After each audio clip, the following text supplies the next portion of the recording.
Betul. Nah kalau yang terjadi hari ini kan enggak. Iya.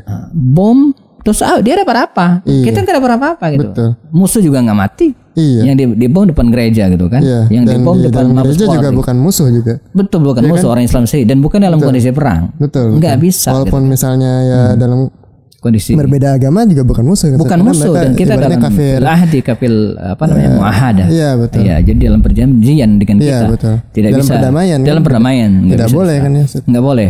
Nah bahkan kalau kita lihat efeknya justru sebaliknya. Iya. Umat Islam semakin tercoreng gitu kan, semakin buruk citranya. Jadi tindakan-tindakan itu sama sekali tidak bisa dibenarkan gitu kan. Ini ijtihad salah. Iya. Dan menurut saya tidak perlu didukung, ini nggak benar gitu ya. Betul. Kalau mau ya ke sono gitu kan, ke Palestina atau kemana.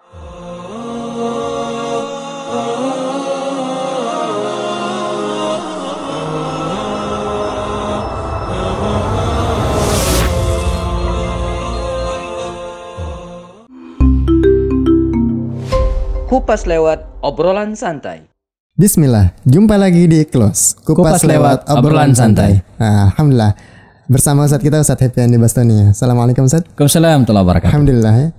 Kemarin kita sempat bahas tentang kejadian yang beberapa hari lalu yang ada bom di depan gereja ya. Terus sama penyerangan di Mabes Polri dan kita sudah mengklarifikasi itu kalau itu bukan tindakannya bukan tindakan yang dibenarkan oleh Islam. Tapi ada beberapa orang yang tetap meyakini bahwa bom syahid atau bom bunuh diri itu bagian dari jihad. Nah, sebenarnya bagaimana fatwanya? Karena mereka mengambil dalil yang seperti ada mungkin Ustadz lebih paham ya. Ada sejarahnya sahabat yang terjun gitu untuk ya dalam tanda kutip tuh seperti bunuh diri. Tapi dalam dulu kan nggak ada bom ya. Jadi perang tebas-tebasan lah untuk membuka sebuah pintu gitu. Nah, itu dijadikan dalil oleh mereka bahwa bom bunuh diri itu dibenarkan gitu. Dan mungkin mereka juga nggak bilang ini bom bunuh diri ya, mungkin dalam bahasa lain. Nah, lalu bagaimana saat kita menyikapinya? Fatwanya bagaimana saat gitu? Bismillah. Ya ini memang dari beberapa tahun terakhir ya, ini semarak khususnya cerminnya itu bukan hanya di zaman sahabat Nabi tapi kejadian-kejadian di beberapa wilayah Timur Tengah ya, seperti apa yang dilakukan oleh pemuda-pemuda Palestina ya, untuk ngebom Israel dan seterusnya ya. Nah, kesalahan kita begini ya. Jadi dalam Islam itu disebut dengan hukum. Jadi hukum itu tidak berubah. Tapi sesuai dengan fatwa. Ini sesuai dengan kondisi dan waktu. Jadi apa yang terjadi di Palestina ya, itu kadang tidak bisa dijalankan 100% dengan di Indonesia. Karena ada berbeda kondisi perang dan kita kondisi damai gitu ya. Ini satu. Nah, demikian juga ketika kita menelaah secara hidup Nabi, tidak bisa juga kita telan mentah-mentah. Begitu riwayatnya kita langsung laksanakan. Enggak ya. Biasanya yang jadi suka rujukan itu adalah peristiwa yang terjadi pada tahun ke-13 Hijriah ketika pasukan Khalid bin Walid memburu nabi palsu Musailamah al-Kadzab. Nah, jadi di mana akhirnya Musailamah al-Kadzab nabi palsu ini mengurung dirinya di sebuah benteng dikenal dengan Hadiqatul Maut, ya, benteng kematian. Hampir sebulan pasukan Khalid ini mengurung benteng ini dan ingin terobos tapi tidak bisa. Dan mereka sudah mempersiapkan perbekalan cukup di dalam. Nah, dalam keputusasaan itu datanglah seorang sahabat namanya Al-Barra bin Malik. Nah, ini saudara dari Anas bin Malik. Terkenal sekali ya. Al-Barra bin Malik, tubuhnya dalam kitab Suwar min Haid Sahaba, siapa namanya, Abdurrahman Ra'fat Basya itu menggambarkan sahabat Nabi ini tubuhnya kecil, krempeng gitu ya. Kemudian rambutnya keribo. Rambutnya keribo gitu ya. Jadi lincah gitu ya. Nah, dia berkata kepada Khalid, "Ya Amir," katanya, "Khalid, saya usul ya, bagaimana kalau saya lompat dari atas." Jadi kalau ini kita ibaratkan ini benteng gitu ya, ini benteng ya. Ini musuh terkurung di dalam. Nah, dia naik ke sini, ya, mungkin pakai tangga lah gitu, pakai tangga, naik ke atas, masuk ke dalam. Langsung ke dalam, dan di situ kemudian dibuka pintu, sehingga pasukan bisa menyerbu dan mengalahkan musuh. Jadi dia bukain pintu dari dalam. Nah, ini usul yang ekstrim, ya. Itu kan beberapa sahabat Nabi yang ikut serta pada waktu itu mengatakan kamu bunuh diri. Iya. Ya. Turun ke musuh. Kesalahan singa ibaratnya gitu. Betul ya. Iya, jadi kata mereka qatal nafsak, yang engkau bunuh diri ya. Padahal Allah mengatakan wala tulqu anfusakum ila tahlukah. Jadi janganlah kalian menceburkan diri dalam kehancuran. Jadi disebut dengan bunuh diri. Nah kata dia tidak, tapi saya yang bunuh mereka katanya. Akhirnya Khalid, kita tahu sendiri Khalid ini kan panglima perang yang luar biasa, yang bisa mengeksekusi sebuah peristiwa dengan sangat berani, keputusan yang sangat penting ya. Yang kadang kata Umar, saya tidak berani melakukan hal itu. Gila, itu kelebihan gitu. Khalid ini. Bahasa sekarang anak muda gila ya. Benar ya, dia walaupun untung tidak di voting. Kalau di voting mungkin banyak yang tidak setuju itu pendapat. Betul. Karena resikonya berat. Itu mesti mati itu, menerjunkan musuh dan pasti dijaga ya. Nah, maka disetujuilah ya, maka dieksekusilah Al-Bara bin Malik naik ke atas benteng tersebut, dan kemudian dengan satu aba-aba ya, begitu dia masuk, pasukan luar sudah siap menyerbu. Ya. Dan betul, ya dengan segala keberaniannya ya, satu tangan berusaha untuk membuka benteng dari dalam, satu tangan berusaha untuk pertahankan diri dengan pedangnya. Itu dikisahkan dia sampai kehilangan tangannya, buntung tangannya itu, tapi ya, dia berhasil membuka pintu benteng dan menyebabkan puluhan ribu para sahabat pasukan perang tadi menyerbu masuk. Dan itulah akhir dari kekalahan Musailamah al-Kadzdzab. Dia terbunuh dalam perang itu dan mereka pun berhasil dikuasai. Nah, apa kabar dengan Al-Bara bin Malik? Bagaimana kabar Al-Bara bin Malik? Dia hidup. Masya Allah. Dia bertahan hidup, dan belakangan nanti masih di masa Umar disyahid dalam perang namanya Perang Tustar.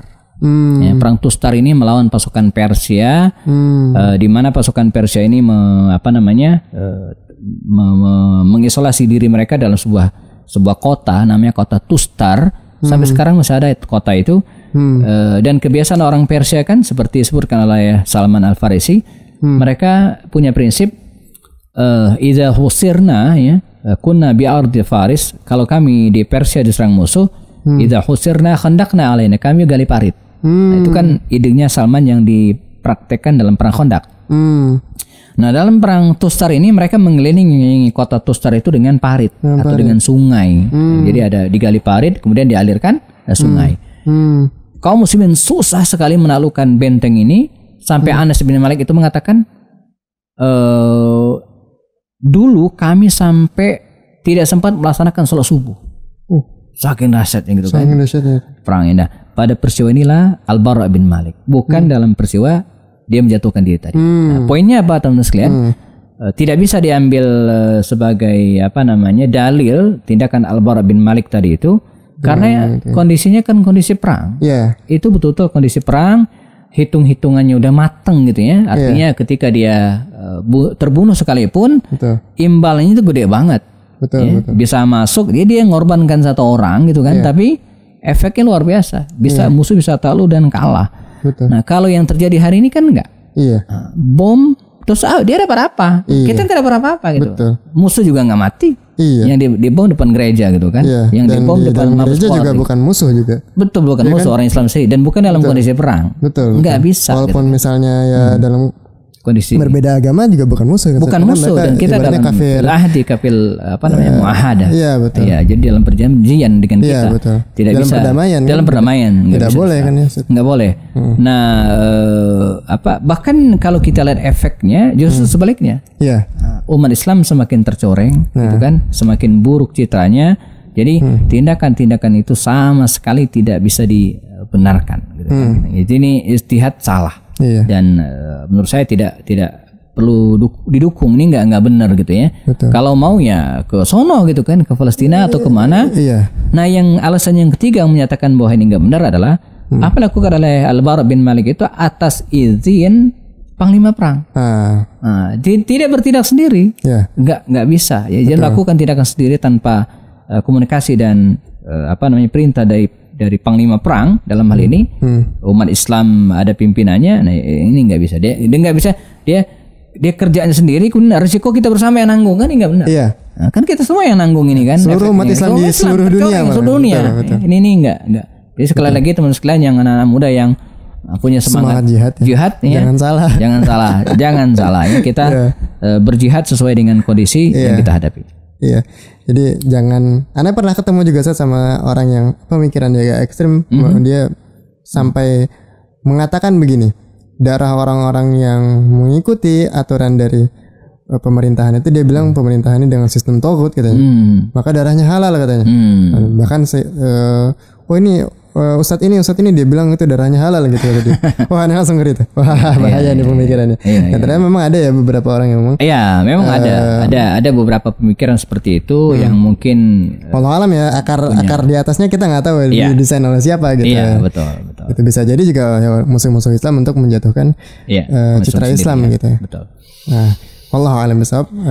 Itu aja mungkin ya tentang bolehkah bom bunuh diri atau bom syahid dalam versi mereka. Ya, dalam versi mereka bom syahid dalam perspektif Islam. Nah, itu insyaallah semoga terjawab. Ya, tentu nggak bisa disamakan ya kondisi kita di Indonesia dengan kondisi di Palestina, dengan kondisi di Syria, dan kondisi pada zaman Nabi. Ya, tentu harus ditelaah dengan baik. Ya, oke, itu aja. Kita ketemu di kelas berikutnya. Assalamualaikum warahmatullahi wabarakatuh. Waalaikumsalam warahmatullahi wabarakatuh.